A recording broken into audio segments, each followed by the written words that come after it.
It's very easy as compared to do while as well as while.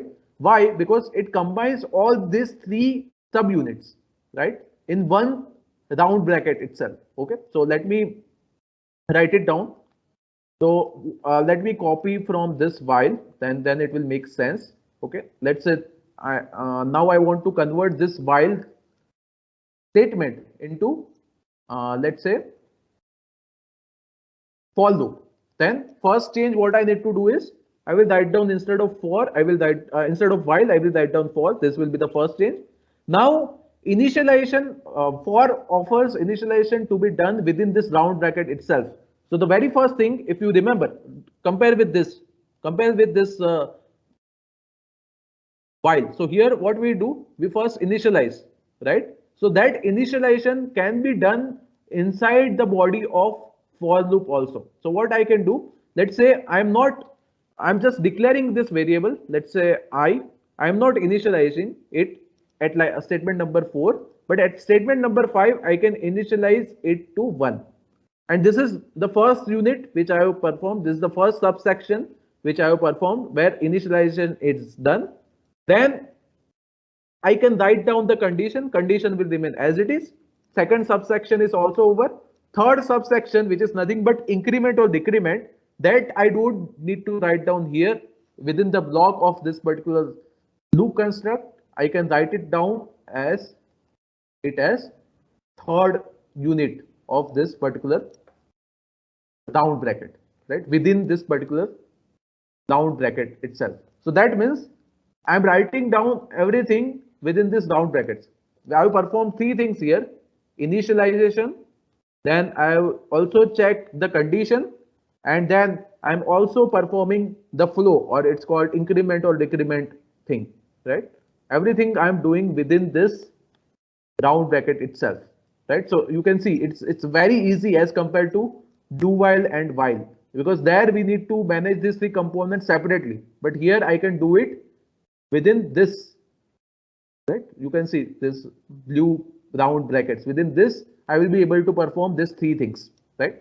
So now let's verify. Our output should be, again, it must come from 1 to 10, as you can notice here, right? So here again, what will be the idea? First initialization will be done, control will go from line number 4 to line number 5. So far variable I is declared, but it's not initialized, right? But now after execution of this part, before the first semicolon, initialization is performed. Then this condition is checked. This condition is true. 1 less than 11 is true. Then statement number 7 is executed. Then again control will go back to line number 5. Again again before checking this particular condition, now value of this particular variable, counter variable, will be incremented by 1. So now value of I will become 2, and now again condition will be checked. 2 less than 11, this condition is 2. Printf will be executed. Again control will go back to line number 5. Value of I will be incremented. Value of I will become 3. Condition is checked. 3 less than 11, this condition is true. Again this printf will be executed. Again control will go back to line number 5. Value will be incremented. Then condition will be checked, and so on. So finally what will happen when value of I will become 11, right? uh, let's say 10 is printed. Now again will control will go back to line number 5. I will be incremented by 1. So value of I will become 11. Now 11 less than 11, this condition is false, and then you will go to line number 10. That's the idea, right? So again, can you tell me how many times this particular condition will be checked, I less than 11, in this particular case? 10 times or 11 times? 11 times. It will be also checked for 1, right? For 1 also it will be checked. If I initialize it with 100, then how many times this particular condition will be checked? 1 time, right? Just I will check 100 less than 11 or not, and since this particular condition is false, I won't execute this statement at all, right? So you can verify. If I do like this, then my output screen is empty, right? Okay. And one more possibility is we can also write like this. Okay. So let's verify this. Okay, so sorry, I need to change in terms of initialization, then it will work, right? So here, as you can see here, I'm not only doing initialization, I am doing declaration plus initialization, right? So this is the unique feature which is there in the case of for loop only, where not only you are allowed to declare not only you are allowed to initialize a particular counter variable, but you are also allowed to declare it, right? So here everything is combined. You can see this is nothing but my declaration plus initialization. This is nothing but my condition checking, and this is nothing but increment or decrement, or I can say flow, right? So everything is done within this blue round brackets, right? It's not like that every time we need to write down just one statement. We can have a set of statements also. You can have thousands of statements within this particular for loop. Want to find out average of first 10 digits using for loop, then how to do it? From this, okay, before we go into that, from this, can you tell me how to write down table of 17 using for loop?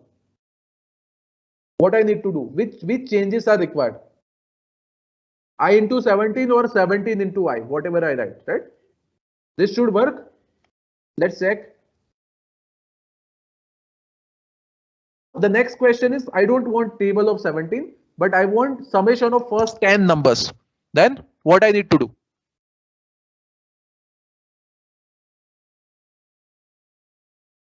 Here, here what I have, here I have 1 to 10 numbers.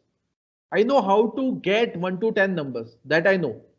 But what I want summation of this first 10 numbers, which is nothing but sigma 10. Sigma 10 is 10 into 11 by 2, which is nothing but 55. So my output must be 55. So how to obtain it?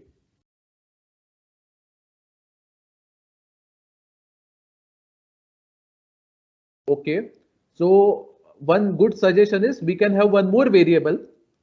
The very first thing, why do we require one variable here? Because my answer is 55 and I want something to store my answer. And my answer is of again integer type. So integer type of variable is fine. So I will say integer sum, and towards the end my final answer will be stored in this particular sum. So far I haven't seen any numbers. So if I haven't seen anything, then my sum is 0. Can I say? Do you agree? Right? I haven't seen anything, therefore my sum is 0. Now the moment I see the element I, which is nothing but initially 1, I will add it to my value. So sum plus I, right? So now let's understand what this particular statement will do. So initially sum is 0. So 0 plus 1 is nothing but 1. And I want some variable to store this particular partial sum. So what I will do, I will store the partial sum in sum itself. So now what will happen? Value of sum is 1. Again, value of I will be incremented. Let's remove this particular statement as of now. So now what will happen? Initially sum is 0, I is 1. 1 is less than 11. This particular condition is true. We'll go inside this particular loop. Sum is equal to sum plus I. So that means sum is equal to 0 plus 1. So that means new value of sum is 1 now. Again, control will go back to line number 5. Value of I will be incremented. I is equal to 2. 2 less than 11 is true. So now sum is equal to, the old value of sum is 1. 1 plus 2, because now value of I is 2. Right? So 1 plus 2 is nothing but 3. And this partial sum will be stored in again sum. So now value of sum is 3. Again value of I is what now? In the next iteration, it will be incremented by 1. Again, it will become 3. 3 less than 11, condition is 2. 3 will be added to partial sum, which was nothing but 3. So now new value of sum is 6, and so on. So can anyone tell me what will happen if when I reach to line number 9? What will be the value of sum at this particular point of time? 55, right? So if I print down here value of sum, then do you agree it will be a summation of first 10 digits?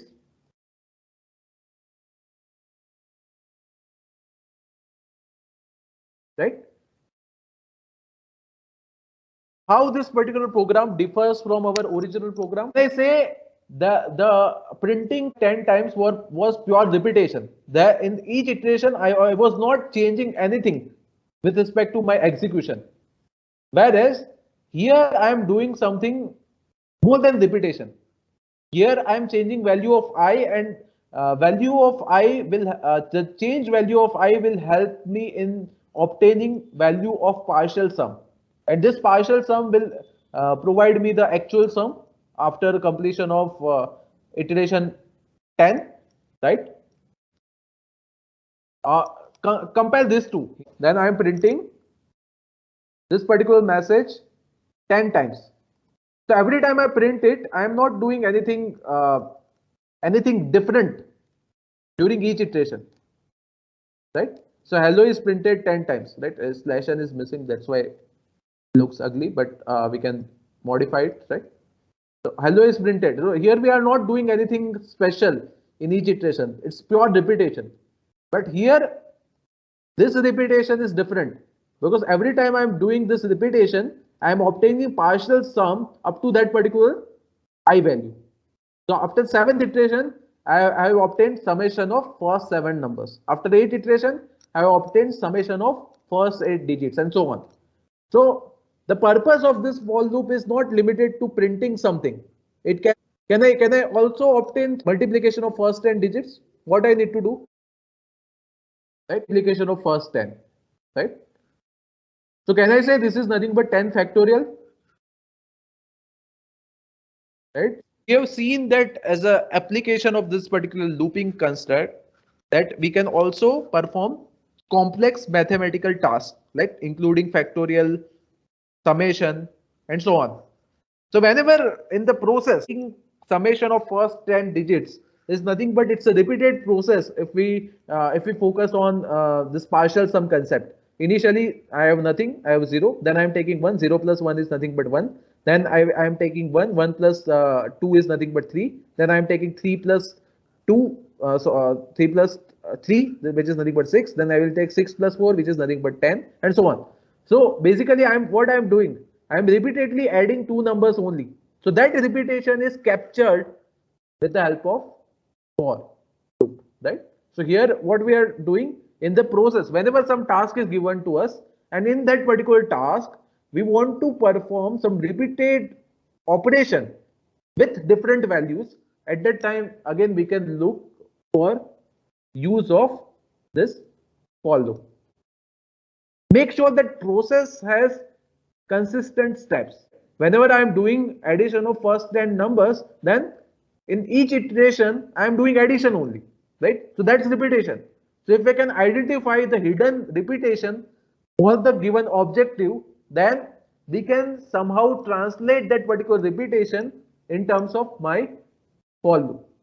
And the advantage is quite significant, right? It would become evident here, because here I am taking very small values. Imagine this range is 1 million. Then if I don't follow this concept, if I don't apply this particular concept, then I need to write down code of length 1 million. Similarly, for example, here, even in this particular simple case, if I don't use this loop, then I need to write down printf how many times? Right? 10 times, right? So it's very time consuming and tedious, right? So I hope importance is clear now. Within this particular for, there are 3 segments. The first segment is semicolon, this semicolon, and then we don't write anything. Now, one question is, what can we say about order of this 3? Can we change the order? The answer is no, we cannot change the order. Okay, now second question, which is again critical, is whether these 3 statements are mandatory or not. The answer is no, they are not mandatory. I can also write down the same code, right? Okay, let me write down the same code of printing hello 10 times without having this 2. Let's say first component is missing, third component is also missing in the case of for. Okay, only I am writing down condition, and then I must declare this variable now. Let's say integer I is equal to 1. I must initialize this also here, because I am not initializing it here. So therefore I must do it before using this for. And now what I need to write down here, let's say I want to print hello message on my screen 10 times.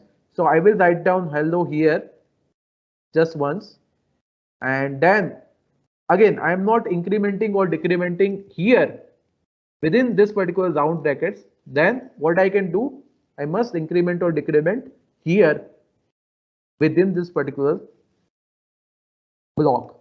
So if I do like this, then also it's valid. So that means this, you can see hello is printed 10 times exactly. Okay, so let me use slash n here so that it becomes evident that our output is correct, right? But this is just for understanding that these sections are optional, but the semicolons are not optional. If you don't put semicolon, then it's not valid. Then compiler will give us error, right? Okay. Condition we must put, because if I don't write condition, then what will happen? Can anyone tell me what will happen here? Infinite times, as you can see here, right? Because there is no condition. There is no condition means control will go here, then again it will go here, right? It will go from line number 5 to 9, then 9 to 5. This section is also optional, but we must write it down, because otherwise what will happen? We will get a problem of infinite loop, right? So that's the idea. But usually what we will do, we will initialize and we'll write down the condition statement, and we will also perform increment or decrement at within this blue brackets only, right? That's the standard practice. But we can also do like this. If we write like this, then can I say this is nothing but which kind of loop? Good, because in while loop we are exactly doing the same thing, except for the thing that here we don't put semicolon before and after this condition. Otherwise it's exactly same. Compare this, right? You can see this for 2-3 seconds, and now see this, both are same, right?